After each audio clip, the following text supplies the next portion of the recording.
Mein Thema heute heißt, wie kann ich den Antichristen durchschauen? Und das ist vielleicht ein Heavy-Thema, wo man denkt, ja, wie kommt man auf so ein Thema?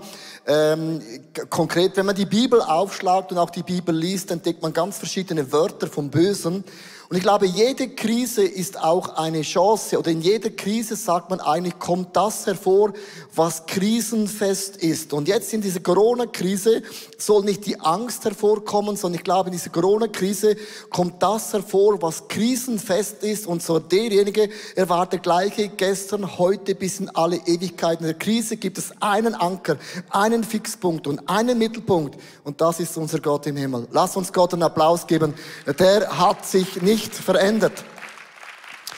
In einer Krise ist es eben auch wichtig, ist nicht so, dass ich den Glauben trage, sondern der Glaube trägt mich. Aber an eine Krise kommt dann auch die Frage, die wir uns stellen müssen, ist das schon die Endzeit, wo wir drin sind? Kann es sein, dass Corona das Ende der Welt bedeutet? Sagen dann, nein, auf keinen Fall. Wieso weißt du das? Vielleicht ist es genau das, wo die Bibel sagt, in Zeiten von Noah, man aß und trank und hat gedacht, das Gericht ist irgendwo und plötzlich kommt Corona, boom, Schakala. Und auf einem Schlag hat sich die Geschichte für uns alle dramatisch verändert. Ich habe mal gegoogelt, wenn man über den Antichristen spricht, dann kommt die Zahl 666 vor. Das ist so quasi eine Zeit, wo man kann nicht mehr kaufen, das Bargeld wird abgeschafft, dann kommt ein Chip da rein und dann kannst du wieder kaufen, noch verkaufen und du merkst, irgendwo steuern wir irgendwo dahin, I don't know, und ich habe dann gegoogelt über Corona und dann kommen ja mega viele Dinge. Und dann habe ich gegoogelt im Spiegel, in der deutschen Zeitschrift und bitte, das ist aus der Zeitung, was ich euch jetzt vorlese. Falls der Klimawandel und die Migrationstragödien der letzten Jahre noch nicht bewiesen haben, Corona-19 beweist uns jetzt von Tag zu Tag. Und jetzt lese gut zu, was da steht. Krisen wie diese bräuchten eine Art von Weltregierung. Ist nicht, was ich jetzt euch einfach, sondern die Menschen sagen, nun schon in der Schweiz macht jeder Kanton es anders. Wieso können wir nicht in der Schweiz eine Linie fahren? Und dann Gespräche dann noch in der ganzen Welt. Du merkst, man nimmt Wörter in den Mund, von denen die Offenbarung, die Bibel schon lange liest. Eines Tages kommt eine Regierung und die wird alles leiten. Wir haben verschiedene Begriffe vom Bösen und ich habe das vorgelesen. Ich mache nochmal ganz kurz einen Überblick, dass du weißt, wo wir stehen. Der Antichrist in der Bibel, dieses Wort steht anstelle von Christus. Also der Feind will anstelle von Jesus eigentlich den ganzen Applaus bekommen. Und ich weiß, wenn man über diese Themen spricht, dann wird es mega spooky und Leute bekommen Angst. Und als ich zum Glauben an Jesus gefunden habe, ganz am Anfang habe ich die Offenbarung gelesen. Nicht Matthäus, macht man nicht, Offenbarung. Und ich hatte so Angst. Wenn das Ende der Welt ist und ich bin noch nicht geheiratet und ich habe noch keine Kinder, noch kein Haus und so. Ich hatte mega Angst von der Offenbarung und ich hatte mega Angst über diese Themen. Und ich möchte euch mitnehmen in einen Bibelvers und der ist so wichtig, dass du weißt, wenn wir diese Themen besprechen, es ist immer Good News. Für die, die gläubig sind und die nicht gläubig sind, ist es auch eine News. Offenbarung Kapitel 5, Vers 5 heißt, doch einer von den Ältesten sagte zu mir, weine nicht. Einer hat gesiegt und er kann das Buch öffnen und seine 7 Siegel brechen. Er ist der Löwe aus dem Stamme Juda, der Nachkomme von König David. Liebe Frauen und Männer, wenn du Angst hast vom Antichristen, was auch immer, es gibt gute News. Wir gehören zur Siegergruppe.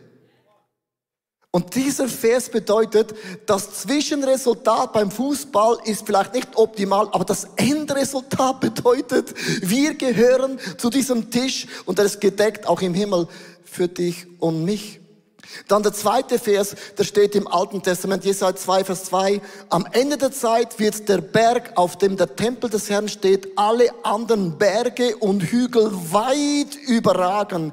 Menschen aller Nationen stürmen herbei und werden erkennen und bekennen, dass Gott ist noch immer die Nummer 1. Hey, wenn wir über diese Themen sprechen, ich möchte euch ganz konkret sagen, Angst ist nicht unser Fundament, was auch immer kommen möge, was auch immer kommen wird. In einer Krise wird das krisenfest und das ist unser Gott im Himmel.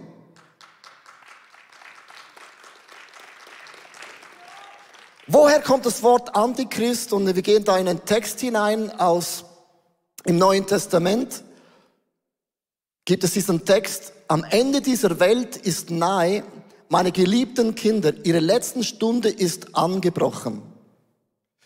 Ihr wisst, dass zu dieser Zeit der Feind von Christus, der Antichrist, ist der Feind von Jesus, kommen wird. Schon jetzt gibt es viele Antichristen, die sind aufgetreten. Daran können wir erkennen, dass die Welt ihrem Ende entgegengeht. Ich möchte dir nicht sagen, es ist Endzeit. Aber ich möchte dir auch nicht sagen, es ist nicht so.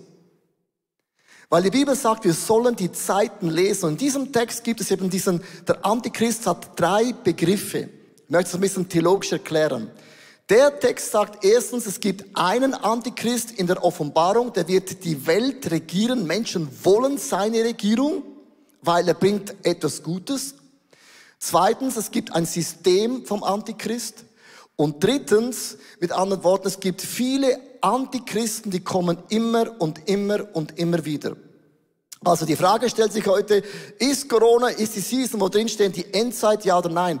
Die Jünger haben Jesus genau die gleiche Frage gestellt. Die waren wie du und ich. Jesus, jetzt komm mal, erklär mir bitte mal alles. Sie kamen zu Jesus und fragten ihn in Matthäus 24, Vers 3, ein paar Tage und Stunden bevor Jesus gestorben ist an diesem Kreuz. Sag uns, Jesus, wann wird das geschehen? Welches Ereignis wird dann kommen und das Ende der Welt ankündigen? Also vor 2000 Jahren haben die Jünger gesagt, Herr Jesus, ich habe eine Frage. Wie können wir wissen, wann ist das Ende der Zeit? Wie können wir den Antichristen erkennen? Und dann möchte ich euch Wörter von Jesus zitieren, die er ihnen sagt. Jungs und Mädels, Vers 6 bis 8. Ihr werdet von Kriegen hören und davon, dass Kriege drohen. Lasst euch dadurch nicht erschrecken. Das muss alles geschehen, doch das bedeutet noch nicht das Ende. Ein Volk wird gegen das andere kämpfen und ein Königreich wird gegen das andere angreifen. In vielen Teilen der Welt wird es Hungersnöte und Erdbeben geben. Das alles ist aber erst der Anfang. Und jetzt achte auf das Wort, die ersten Wehen einer Geburt. Und alle, die schon ein Kind auf die Welt gebracht haben, die wissen, die Wehen werden immer stärker, die Abstände immer schneller und am Ende ist das unerträglich und sagt, man kommt endlich das Baby raus oder die 2 Babys raus. Ich möchte euch dieses Bild uns heute vor die Augen malen. Als Jesus das sagte, war kurz bevor Jesus an diesem Kreuz starb und Jesus gesagt, wenn ich sterbe auf dieser Erde, werde ich nicht mehr mit euch zusammen das Abendmahl einnehmen an dem Tisch. Und im Himmel, sagt Jesus, werde ich wieder mit euch anstoßen und mit euch feiern. Und von diesem Himmel zu diesem Kreuz gibt es eine Distanz, einen Abstand. Und seit 2000 Jahren warten wir in diesem Abstand mittendrin. Und die Bibel sagt, es gibt Wehen, die kommen immer schneller, heftiger und es tut mega weh. Und eines Tages werde ich mit euch im Himmel wieder anstoßen den besten Wein, den es überhaupt gibt. Wir sind mittendrin in dieser Spannung. Und dann sagt Jesus zu ihnen, Matthäus 9 bis 13, dann werdet ihr gefoltert, getötet und in der ganzen Welt gehasst werden. Wow. Weil ihr euch zu mir bekennt. Viele werden sich zum Glauben abwenden, einander verraten und hassen. Als Jesus das sagte, haben sie nicht gewusst, dass alle Jünger, die Jesus nachgefolgt sind als Märtyrer an der Stelle von Jesus gestorben. Die haben keine Ahnung gehabt, was das für sie bedeutet. Wenn wir über das Gnadenevangelium predigen, können wir schon machen, das ist aber nur eine Seite. Und die Rückseite heißt, es hat einen Preis, Jesus nachzufolgen. Es werden viele falsche Propheten in großer Zahl auftreten und viele verführen. Und weil Gottes Gebote immer stärker missachtet werden, setzt sich das Böse überall durch.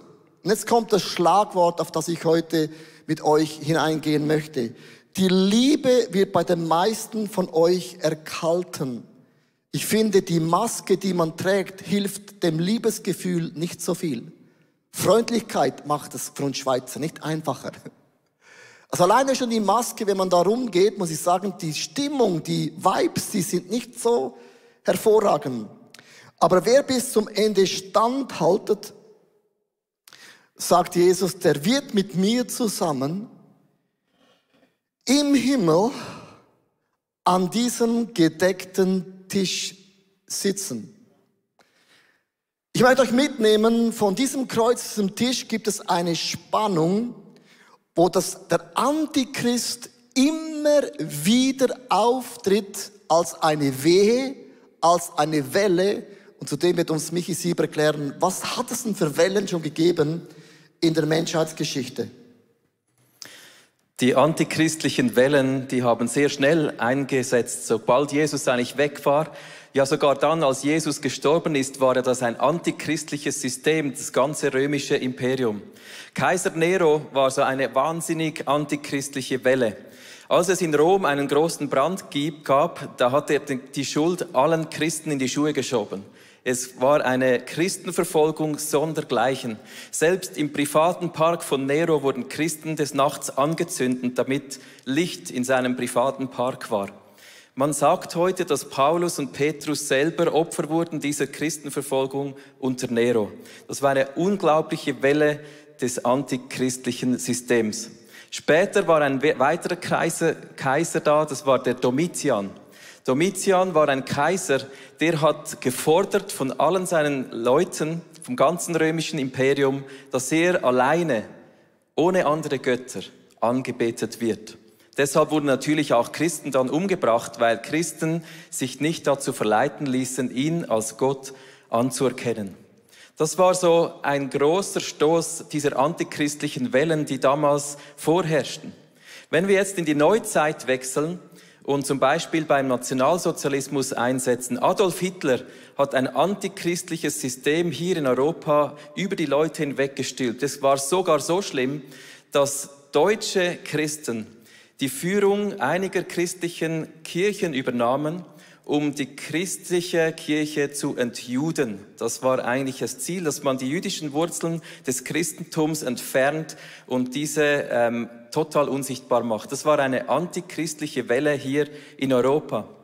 Dietrich Bonhoeffer war einer von denen, die sich auf die Christenheit mit dem jüdischen Wurzel bekannte, und er wurde Opfer dieser antichristlichen Welle. Er wurde umgebracht mit vielen anderen Christen auch, die sich outeten und aufstanden gegen dieses antichristliche System. Direkt nach dem Nationalsozialismus, dann in der DDR, da gab es die Freie Deutsche Jugend, FDJ. Die war nicht so frei, wie sie wirklich geheißen hat. Christen, die nicht Teil dieser Jugend waren, sondern in christlichen Jugendgruppen zum Beispiel sich engagierten, denen wurde verwehrt, an eine höhere Ausbildung zu genießen. Die durften nicht an der Universität studieren. Freie Deutsche Jugend, ein antichristliches System. Wenn wir jetzt einen Sprung machen, auch zu heute, zum Beispiel die islamischen staatlichen Regierungen, die brutale Art haben, antichristlich zu handeln. Es sind keine Freiheiten da für andere Religionen. Wenn jemand aus dem Islam sich bekehrt zum Christentum, dann muss er mit unglaublichen Folgen rechnen, Ausschluss aus der Familie bis hin zum Tod. Wenn wir China betrachten, in China gibt es ein antichristliches System, das Christen alles in den Weg legt, das man kann. Menschen, sogar Ärzte jetzt in der letzten Zeit der Corona, da gab es Ärzte, die haben als Erste gewarnt vor dieser Corona-Epidemie und Pandemie. Die wurden verfrachtet irgendwo hin, man weiß bis heute nicht wie, aber die waren dann irgendwie 3 Monate verschwunden. Es ist ein antichristliches System, das jede Art von Freiheit unterbindet. Du siehst, wenn man in der Geschichte zurückschaut, es gab immer wieder Wellen dieser antichristlichen Systeme in der Weltgeschichte. Mich, vielen Dank. Wieso erklären wir das? Weil ich bin ja Theologe und oft sagen Leute, ja, es gab schon viele Antichristen und dann hat man die gesagt, das war der Antichrist und das hat nicht gestimmt. Und man muss wissen, es gibt diese Welle, es gibt ein System, das sich immer wieder wiederholt und diese Wellen werden schneller, sie werden heftiger, sie werden größer und irgendwann endet das in einer Weltregierung, wo eine Person kommt, der Antichrist anstelle von Jesus und er wird ein Heil bringen, wo allen Menschen auf dieser Welt dient und das ist, Jesus sagt, ihr müsst diese Zeiten lesen können, um zu wissen, was geht bei uns ab. Und was man dann gemacht hat in der Kirchengeschichte, was auch immer, ist dann die Frage, was mache ich jetzt mit dem als Christ? Muss ich da aufstehen oder muss ich da mein Schwert in die Hände nehmen? Ich möchte euch 4 Dinge zeigen, dass man unternommen hat, um das antichristliche System zu stoppen. Zum Beispiel die Kreuzzüge sind entstanden, weil es haben Leute gesagt, wir müssen gegen die Moslems ankämpfen, die das Heilige Land einnehmen mussten. Das war wie so eine Legitimation, dass man Menschen umbringt, um nur noch eine Art und Weise zu sein. Dann kam auch das Antisemitismus, das hat bedeutet, man hat gesagt, die Juden sind schuld, weil sie haben Jesus Christus an das Kreuz genagelt. Und es war für viele auch wie so eine Legitimation, dass man gegen die einmarschieren kann. Und ich denke an die Konfessionskriege in der Schweiz. Du hast katholische Kantone, da ist Reformation entstanden und haben Leute gesagt, das geht gar nicht. Nur die einzige seligmachende Kirche ist die katholische römische Kirche und alles andere hat man umgebracht. Die Täufer in der Limmat in Zürich ersäuft. Und man hat das Gefühl gehabt, wir kämpfen gegen ein System. Und ich denke heute, Social Media ist ganz perfid. Wenn du heute einen Gegenkommentar schreibst, wenn du heute andere Meinung bist, wirst du einfach zensiert. Du wirst einfach mundtot gemacht, als würdest deine Meinung nicht geben. Und du merkst, wenn man aufsteht, hat man immer das Gefühl, jemand muss etwas unternehmen, um diesen Antichrist zu stoppen. Und in der Kirchengeschichte ist eben Meinungsfreiheit, gell Michi, einer der größten Werte, die uns Christen überhaupt ausmacht.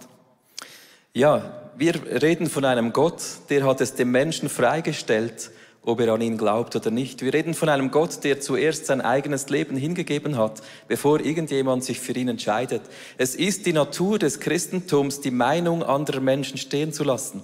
Heute gibt es Freiheiten, die sind für uns selbstverständlich. Religionsfreiheit, Meinungsfreiheit, Versammlungsfreiheit in der Schweiz, in Deutschland, Europa. Man darf sich versammeln, egal weshalb man sich trifft. Leute haben diese Freiheit. Und das sind Verdienste der christlichen Kultur. Es gibt den antichristlichen und die christliche Kultur. Und unsere Kultur als Christen ist die Grundnahrung dessen, dass Menschen frei sind, zu entscheiden, auch zu entscheiden darüber, was sie glauben und denken. Genau. Vielen Dank, Michi.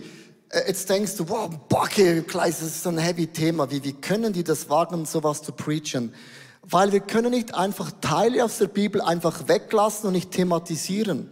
Wir müssen uns die Frage stellen, und Jesus hat so viel gesprochen in Matthäus, ihr müsst diese Zeiten lesen können. Seid nicht wie die Jungfrau, die das Öl nicht füllen. Ihr müsst ready sein, weil jeden Tag kann der Messias wieder kommen. Warum habe ich dieses Thema ausgewählt? Und ich möchte euch ganz kurz erklären, warum. Wir leben in einer Zeit, wo man nicht mehr sagen kann, was man denkt. Und das ist teuflisch. Liebe Freunde, es ist okay, wenn ich sage zum Beispiel, Gott schuf Mann und Frau. Punkt. Sagen Leute, das hat er nicht gesagt. Weil nach dem Gott schuf Mann und Frau gibt es ein Komma. Und dann schuf er noch 25 Gender-Möglichkeiten. Steht in meiner Bibel nicht drin. Wenn ich das auf der Bühne sagen würde, oder Homosexualität, oder welches Thema, was auch immer, darfst du nicht mehr, wir haben Gesetze entworfen, wer das öffentlich noch sagt und meint, der wird verfolgt. Lehn dich mal raus und sag, das sehe ich gar nicht so und deine Karriere ist am Arsch. Wir leben in einer Gesellschaft, wo die Meinung, die ich persönlich habe, du gar nicht mehr sagen darfst. Und wir haben das Gefühl, das ist eine innovative Generation, weil wir sind ja Love wins und everything. Nein, es ist ein antichristliches System, die deine Meinung einfach stoppt. Ich habe eine Illustration mitgebracht und ich bin ja ein bildhafter Mensch, sonst verstehe ich nicht, was ich sage. Es gibt den Mainstream, Das, wo alle so denken oder denken müssen. Und dann gibt es meinen Stream, was ich denke. Ich möchte es ganz kurz erklären. Zum Beispiel Maskenpflicht spaltet alles. Also wenn wir im ICF Masken anhaben, sagen die anderen Christen, ihr unterwirft euch dem Antichristen. Rede ich etwas, was Sinn macht? Und dann die anderen sagen, wenn du keine Maske anhast, du bist ein Mörder. Es ist unverantwortlich, keine Maske anzuhaben, weil du könntest ja angesteckt sein und du weißt es nicht. Steckst deine Großmutter an und die stirbt mit 85. Bist ein Mörder. So. Diese zwei Meinungen sind hier. Es gibt nur eine Meinung. Man hat die Masken an, man hat Distanz, der Test funktioniert, der ist wissenschaftlich erprobt, der Impfstoff hat keine Nebenwirkungen. All das wird dir jeden Tag eingeflößt. Und wenn ich sage, hey, ich habe ein paar Fragen. Wenn du Fragen stellst über Corona, heißt es schon, Verschwörungstheoretiker. Nein, ich habe nur Fragen. Man darf nicht einmal mehr Fragen stellen. Und liebe Frauen und Männer, wacht auf, das ist kein göttliches System. Man darf immer Dinge hinterfragen, weil ich habe Fragen und ich habe das Recht, eine Antwort zu bekommen, die ist legitim. Und diese zwei Lager haben wir auch bei unserer Church.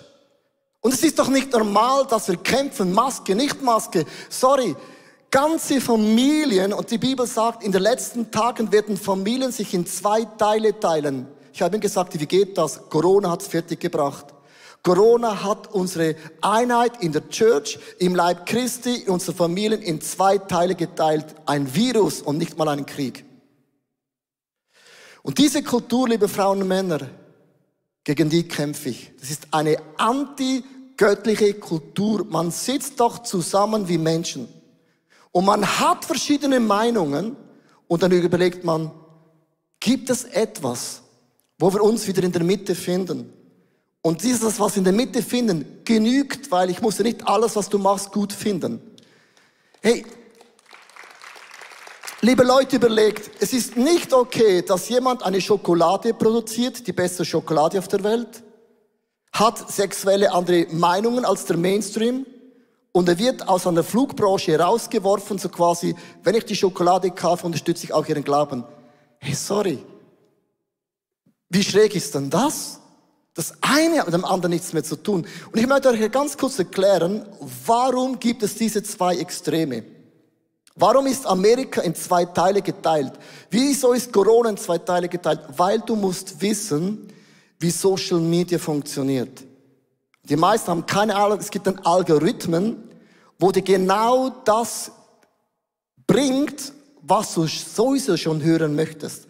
Und Simon Egli, unser IT-Spezialisten, der macht sich seit Jahren Gedanken über Social Media und all diese Dinge. Und er wird uns erklären, was Social Media mit uns macht und warum die zwei Lager in den letzten Monaten immer extremer werden. Und wenn du das nicht weißt, macht man oft die falschen Schlussfolgerungen. Das ist Simon Egli, IT-Spezialist im ICF. Hier ist er. Als Facebook im Jahr 2004 gegründet wurde, hätte wohl niemand gedacht, wie das mal rauskommen wird. Die heutige Anzahl aktiver Social-Media-Benutzer ist beeindruckend. Doch das wirkliche Ausmaß dieser Plattformen lässt sich immer noch schwer in Worte fassen. Inzwischen ist mehr als die Hälfte der Weltbevölkerung auf Social Media aktiv. Facebook als größte Plattform hat 2,7 Milliarden aktive Benutzer pro Monat. Facebooks wertvollstes Gut sind deine persönlichen Daten, auch Daten zu deinem Verhalten, deinen Vorlieben und deinem Umfeld. Als Benutzer bist du Facebooks Produkt. Mit dir verdienten sie letztes Jahr 70 Milliarden US-Dollar, indem sie dir sehr gezielt Werbung platzierten. Und aufgepasst, Werbung sieht heute nicht mehr unbedingt so aus wie die Zalando-Werbung mit Produkt- und Preisschild. Werbung kann auch zum Ziel haben, Meinungen, politische Einstellungen oder Wertevorstellungen zu ändern. Social-Media-Plattformen haben Algorithmen im Einsatz. Die helfen, dir den für dich optimalsten Inhalt anzuzeigen, damit du noch mehr Zeit auf der Plattform verbringst. Sie wissen ja, was du magst. Dadurch konsumierst du wiederum mehr bezahlten Inhalt bzw. Werbung und die Kasse bei Facebook klingelt. Doch Algorithmen sind eigentlich dumm. Sie kennen keine Ethik, keine Moral. Sie wissen auch nicht, was wahr und falsch ist. Sie treffen lediglich Entscheidungen aufgrund Unmengen von Daten. Was passiert nun, wenn diese Algorithmen in dieser unüberschaubaren Flut von Informationen, News, dir nur noch das zuspielen, was sie denken, ist aufgrund deines Profils relevant für dich?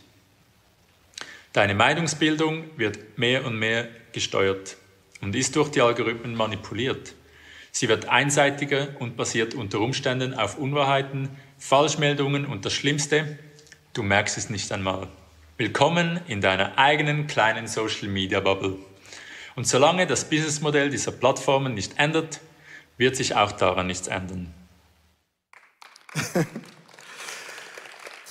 Verstehst du, wenn Leute sagen, warum ist Amerika zum Beispiel so extrem und ist die Schuld von Donald Trump? Ich sage, das ist nur die Hälfte der Wahrheit. Social Media spielt dir nur das zu mehr, was du hören möchtest. Das heißt, das Gegenteil von Argumenten kommt schon gar nicht mehr auf deinen Schreibtisch.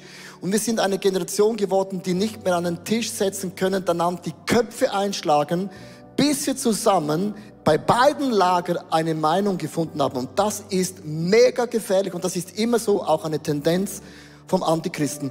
Man lässt da in 1. Petrus 4, Vers 7 bis 10, das Ende der Welt ist nahe. Seid besonnen und auch nüchtern, damit euch nichts vom Beten hindert. Vor allem lasst nicht nach in der Liebe zueinander. Denn die Liebe macht viele Sünden wieder weg. Also wenn man so diesen Text liest und denkt, ja, was heißt das jetzt konkret? Wie gehe ich jetzt mit jemand um, der hat eine total andere Meinung als ich? Total andere Meinung und total daneben. Weil deine Meinung ist ja, du hast es ja studiert. Ich finde es sehr auch fragwürdig. Ich bin kein Corona-Befürworter, bin auch kein Gegner. Ich habe einfach Fragen. Und ich habe das Recht, Fragen zu stellen, weil es ist mir zu billig und zu einfach zu sagen, das müsst ihr tun. Also, wie gehen wir mit dem um? Ich ende mit einem Bild und das ist für mich die Offenbarung. Und so funktioniert eigentlich immer das Judentum und auch das Volk Gottes. Du nimmst zwei Meinungen, du nimmst zwei Kreise. Zum Beispiel, du bist ein Corona-Befürworter, findest alles gut und wichtig, im Hauptsache ein Lockdown. Und dann sagen andere, nein, das ist total falsch. Wir haben zwei Meinungen, auf den Mainstream, dann hast du Mainstream. Hä? Wenn wir nicht das Reich von Gott verstehen, wird es uns trennen. Der Teufel will trennen. Er will vernichten. Eine Seite muss vernichtet werden, ist keine Frage, es muss vernichtet werden. Wie geht man mit dem um? Das heißt Liebe. Ganz einfach. Du nimmst diese zwei Kreise, du schiebst sie zusammen und in der Mitte gibt es eine Überlappung. Und die Überlappung ist das, was uns verbindet. Hast auch eine Frau geheiratet, die ist total anders wie du. Wie kann man mit so einer Frau leben, mit so einem Mann leben? Ganz einfach. Schieb sie zusammen. Und je größer die Überlappung wird, desto schöner ist es. Und der Feind will diese Überlappung stoppen, weil er zerstört ja. Und ich habe ein Bild mitgebracht. Es gibt ganz verschiedene Modelle, kleine Kreise, große Kreise. Und wenn du das anschaust, merkst du, es gibt Leute, die haben mega viel gemeinsam und wenig Überlappung und viel. Der Punkt ist, liebe Frauen und Männer, ich möchte mit dem enden. Wir haben eine Kirchenkultur, wo wir zusammen die Überlappung uns verbindet. Wenn du nicht mehr da sitzen kannst und sagen, ich bin ein Corona-Befürworter und nebendran ist ein Gegner, hast du Krieg. Aber in der Mitte ist vermutlich die Wahrheit. Und wenn wir diese Kultur nicht entwickeln, dann God bless you. Dann hat der Antichrist sein System, ich sage es schwarz auf weiß, bereits uns eingenommen. Der ist ja nicht blöd, wie er es macht. Und vielleicht ist das Einzige, das uns auch politisch verbindet. Vielleicht bist du links, SP, Hardcore, SVP. Was verbindet uns dann? Weißt du was? Jesus.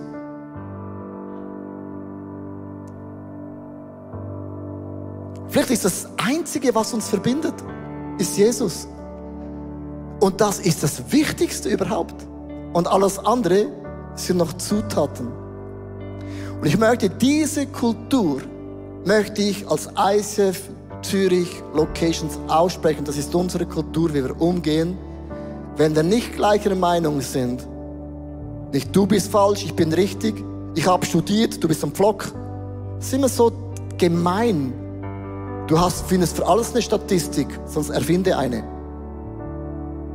Die Kultur bedeutet, wir lieben einander. Und im Judentum ist man zusammengekommen, man hat gebunden und gelöst. Man hat so lange über ein Thema diskutiert, bis man gesagt hat, das ist unsere Schnittmenge. Und dann hat man die Schnittmenge definiert und gesagt, ab jetzt ist das wieder unsere Kultur. Man hat das Alte gelöst und das Neue gebunden. Und das ist eine göttliche Kultur. Ich wünsche das in deiner Familie, in deiner Small Group, dass diese Uneinheitlichkeit nicht unsere Familien betrifft. Jesus betete am Ende, als er in den Himmel ging, zu den Jüngern, bleibt in Einheit. Lasst euch nichts trennen. Kein Virus, nicht mal Corona, kann eure Einheit, eure Meinungsfreiheit überhaupt trennen. Ich möchte beten für Einheit in deinem Leben. Ich habe noch nie so viel Streit, so viel Hass erlebt wie die letzten Monate. Und nur wegen Corona. Sind ihr dabei? Lass uns beten, Locations, online, alles. Ich weiß, ein Heavy-Thema, aber lass uns in den Spiegel schauen. Herr Jesus, ich möchte dir Danke sagen, dass du mein Zentrum bist. Und ich lasse nicht zu, dass meine Liebe zu anderen Menschen, die Dinge anders sehen, erkaltet. Ich lasse nicht zu, dass dieser Hass in mir entsteht, wo man Menschen Dinge zuruft und in die Schuhe legt, die so einfach nicht stimmen. Und ich bete heute für mein Herz. Behalte mein Herz weich, behalte mein Herz erwecklich und behalte mein Herz innovativ, nach vorne zu denken, nach vorne zu leben und nach vorne zu gehen. Ich lasse nicht zu, dass mein Herz kalt wird. Ich lasse nicht zu, dass Ängste mein Leben bestimmen. Sondern du umgibst mich von allen Seiten.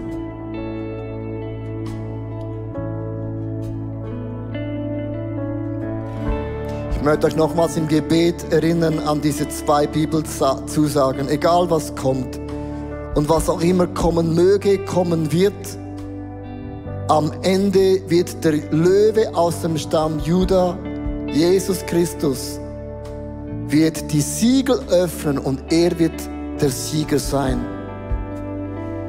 Auf dem Berge in Israel werden die Nationen hingehen und erkennen und bekennen, dass du, Gott, über allem stehst. Ich danke dir, dass ich jetzt schon mich positioniere, ein Teil von deinem Reich Gottes sein zu dürfen.